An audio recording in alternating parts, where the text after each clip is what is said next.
नमस्कार दोस्तों, मैं हूं हैकर विद्या और स्वागत है आपका मेरे चैनल पर। क्या आपने कभी सोचा है कि इंटरनेट पर हर क्लिक के पीछे क्या हो रहा है? आज हम बात करेंगे नेटवर्किंग और हैकिंग की। तो चलिए शुरू करते हैं। दोस्तों, सबसे पहले बात करते हैं नेटवर्किंग की। नेटवर्किंग का मतलब है दो या उससे ज्यादा कंप्यूटर या डिवाइस को आपस में जोड़ना ताकि वे डेटा शेयर कर सकें। डेटा छोटे छोटे पैकेट्स में टूट जाता है और फिर नेटवर्क के जरिए अपनी मंजिल तक पहुंचता है। इंटरनेट खुद ही एक बहुत बड़ा नेटवर्क है जो पूरी दुनिया को जोड़ देता है। इसके जरिए हम ईमेल भेजते हैं, वीडियो कॉल करते हैं और वेबसाइट्स एक्सेस करते हैं।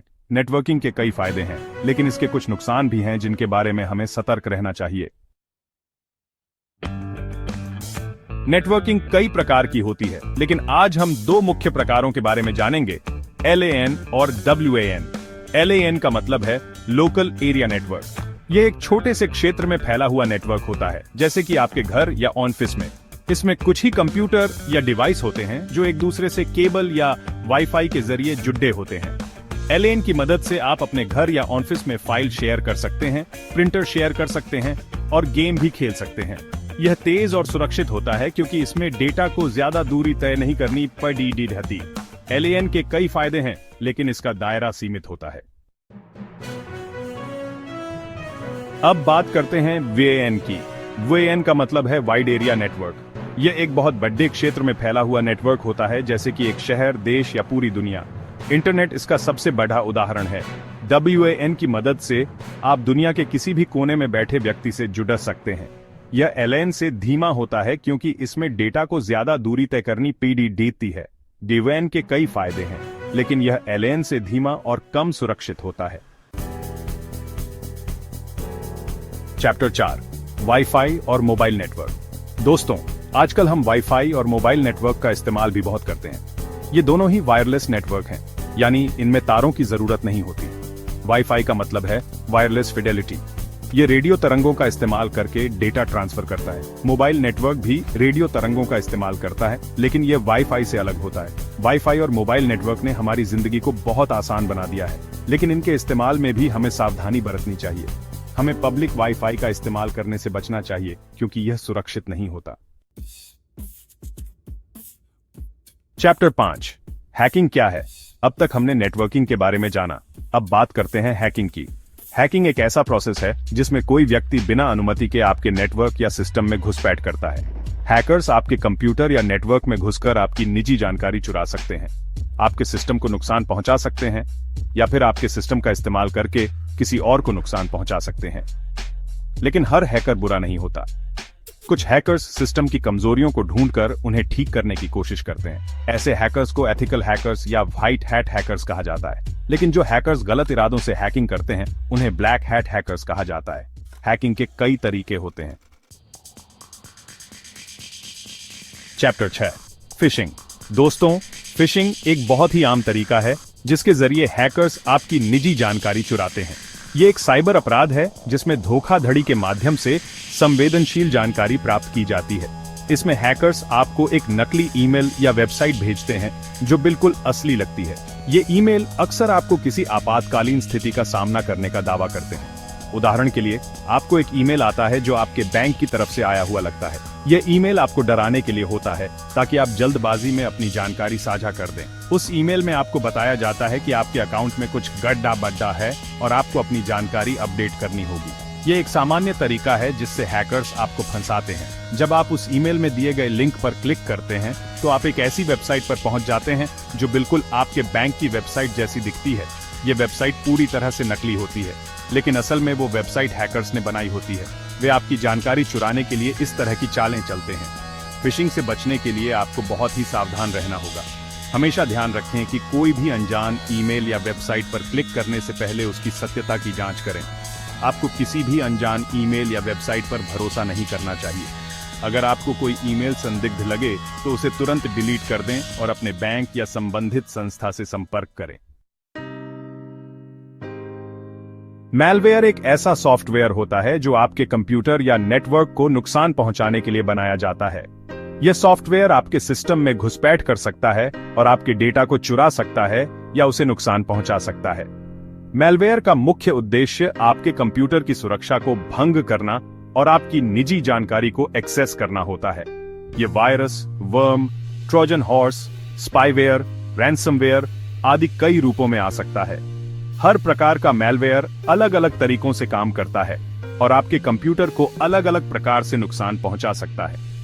वायरस एक ऐसा प्रोग्राम होता है जो खुद को कॉपी करके आपके कंप्यूटर के दूसरे फाइल्स को संक्रमित करता है। ये आपके सिस्टम में घुसकर आपकी फाइल्स को नुकसान पहुंचा सकता है और आपके कंप्यूटर की परफॉर्मेंस को भी प्रभावित कर सकता है। यह आपके डेटा को डिलीट कर सकता है, आपके कंप्यूटर को स्लो कर सकता है या फिर आपके कंप्यूटर को क्रैश भी कर सकता है।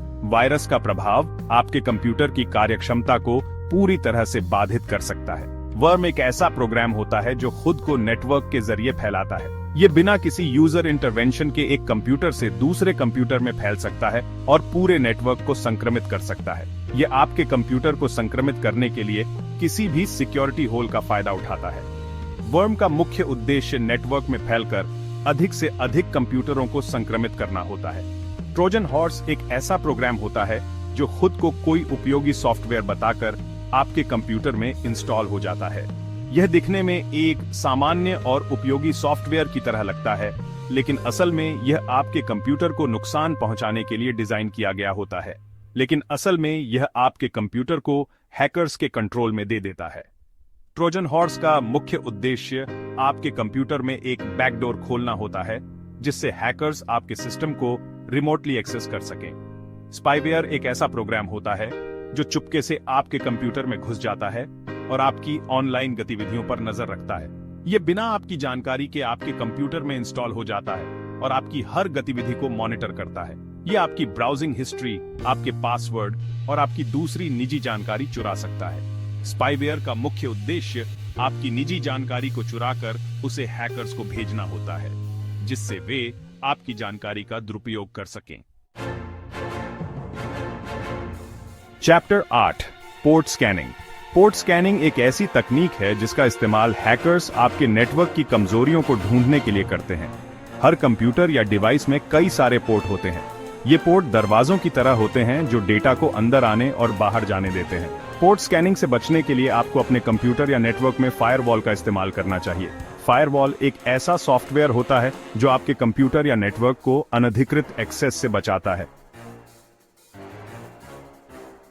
Chapter 9 packet sniffing. Packet sniffing एक ऐसी तकनीक है जिसका इस्तेमाल हैकर्स आपके नेटवर्क पर ट्रैफिक को चुपके से देखने के लिए करते हैं। जब आप इंटरनेट का इस्तेमाल करते हैं तो आपका डेटा छोटे छोटे पैकेट्स में टूट जाता है और फिर नेटवर्क के जरिए अपनी मंजिल तक पहुंचता है। पैकेट स्निफिंग से बचने के लिए आपको हमेशा HTTPS वेबसाइट का इस्तेमाल करना चाहिए। HTTPS वेबसाइट आपके डेटा को एन्क्रिप्ट करती है, जिससे हैकर्स के लिए आपके डेटा को चुराना मुश्किल हो जाता है। चैप्टर 10 नेटवर्किंग के जोखिम। दोस्तों, नेटवर्किंग ने जहां हमारी जिंदगी को आसान बनाया है, वहीं इससे जुड़े कुछ जोखिम भी हैं। इंटरनेट और नेटवर्किंग के माध्यम से हम दुनिया के किसी भी कोने से जुड़ सकते हैं, लेकिन इसके साथ ही हमें कई खतरों का सामना भी करना पड़ता है। हैकिंग, वायरस और डेटा चोरी जैसे खतरों से हमें हमेशा सावधान रहना चाहिए। साइबर अपराधी हमारे सिस्टम में घुसपैठ कर सकते हैं और हमारी महत्वपूर्ण जानकारी चुरा सकते हैं। डेटा चोरी एक बहुत ही गंभीर समस्या है। अगर आपकी निजी जानकारी गलत हाथों में PDD जाती है तो इसका गलत इस्तेमाल हो सकता है। इससे न केवल आपकी वित्तीय स्थिति प्रभावित हो सकती है, बल्कि आपकी व्यक्तिगत पहचान भी खतरे में पड़ सकती है। अगर आपकी निजी जानकारी गलत हाथों में PDD जाती है तो इसका गलत इस्तेमाल हो सकता है। आपके नाम से लोन लिया जा सकता है, आपके बैंक अकाउंट से पैसे निकाले जा सकते हैं या फिर आपकी पहचान चुराई जा सकती है। आपके नाम से लोन लिया जा सकता है और इससे आपकी क्रेडिट हिस्ट्री भी खराब हो सकती है। आपके बैंक अकाउंट से पैसे निकाले जा सकते हैं, जिससे आपकी वित्तीय स्थिति पर बुरा असर पड़ सकता है, या फिर आपकी पहचान चुराई जा सकती है, जिससे आपको कानूनी समस्याओं का सामना करना पड़ सकता है। नेटवर्किंग के इन जोखिमों से बचने के लिए आपको कुछ सावधानियां बरतनी चाहिए। सबसे पहले आपको अपने सिस्टम में एंटीवायरस सॉफ्टवेयर इंस्टॉल करना चाहिए और इसे नियमित रूप से अपडेट करना चाहिए। आपको स्ट्रॉन्ग पासवर्ड का इस्तेमाल करना चाहिए और समय समय पर इन्हें बदलते रहना चाहिए। पासवर्ड मैनेजर का उपयोग भी एक अच्छा विकल्प हो सकता है। पब्लिक वाईफाई का इस्तेमाल करने से बचना चाहिए, क्योंकि ये नेटवर्क्स अक्सर सुरक्षित नहीं होते हैं और साइबर अपराधियों के लिए आसान लक्ष्य होते हैं। किसी भी अनजान लिंक पर क्लिक नहीं करना चाहिए, क्योंकि ये फिशिंग अटैक्स का हिस्सा हो सकते हैं जो आपकी जानकारी चुरा सकते हैं। और अपने सिस्टम को रेगुलर अपडेट करते रहना चाहिए ताकि आप नए खतरों से सुरक्षित रह सकें। इन सावधानियों को अपनाकर आप नेटवर्किंग के जोखिमों से बच सकते हैं और सुरक्षित रह सकते हैं। आउटरो, सुरक्षित रहें, जागरूक रहें। तो दोस्तों, ये थी नेटवर्किंग और हैकिंग की दुनिया की एक झलक। नेटवर्किंग और हैकिंग दोनों ही तकनीक की अद्भुत दुनिया के हिस्से हैं। नेटवर्किंग ने जहां हमारी जिंदगी को आसान बनाया है, वहीं हैकिंग ने हमें ये एहसास दिलाया है कि हमें अपनी सुरक्षा के प्रति कितना सजग रहने की जरूरत है। अगर आप इंटरनेट पर सुरक्षित रहना चाहते हैं, तो आपको नेटवर्किंग और हैकिंग के बारे में जानकारी होनी चाहिए। इस वीडियो को ज्यादा से ज्यादा शेयर करें और दूसरों को भी जागरूक करें। धन्यवाद।